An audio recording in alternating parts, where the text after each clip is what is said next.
নমস্কার, পাথরপাড়া ফেসবুক পেজের পক্ষ থেকে সকলকে জানাই স্বাগতম। পাথরপাড়া ফেসবুক পেজটি মূলত আমাদের লোকাল এবং জঙ্গলমহলের বিভিন্ন জায়গার ভিডিও আমরা তথ্য তুলে ধরি এই পেজের মাধ্যমে। অবশ্যই পাথরপাড়া ফেসবুক পেজটিকে আপনারা ফলো করবেন।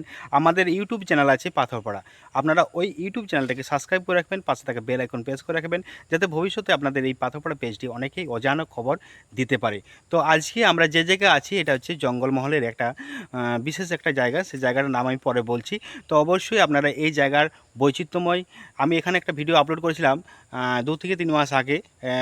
এটা সুন্দর একটা প্রাকৃতিক পরিবেশ তুলে ধরেছিলাম। তো আজকেও সেই জায়গায় আমি এসেছি। তো এটা হচ্ছে জঙ্গলমহল, পশ্চিম মেদিনীপুরের গোয়ালতোড় যে পূর্ব মাইলেসাই তার বিট, সেই বিটের অন্তর্গত এই জঙ্গলটি। খুব সুন্দর একটা প্রাকৃতিক পরিবেশ। এই পরিবেশটা আপনাদের অবশ্যই মনোমুগ্ধ করবে। আমাদের সরকারের কাছে বিনীত নিবেদন, এই জায়গাটাকে অবশ্যই পর্যবেক্ষণ করুন।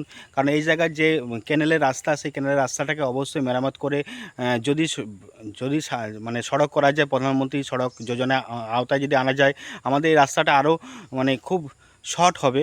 কারণ পাথরপাড়া থেকে, আমলাশলী পাথরপাড়া থেকে আসার এটা অনেকটা মানে খুব কাজ, তাড়াতাড়ি আসা যায় এই রাস্তার মাধ্যমে। তো এই জায়গাটা আমরা দেখাচ্ছি আজকে। প্রাকৃতিক পরিবেশ, এত শান্ত পরিবেশ, মনোমুগ্ধ পরিবেশ।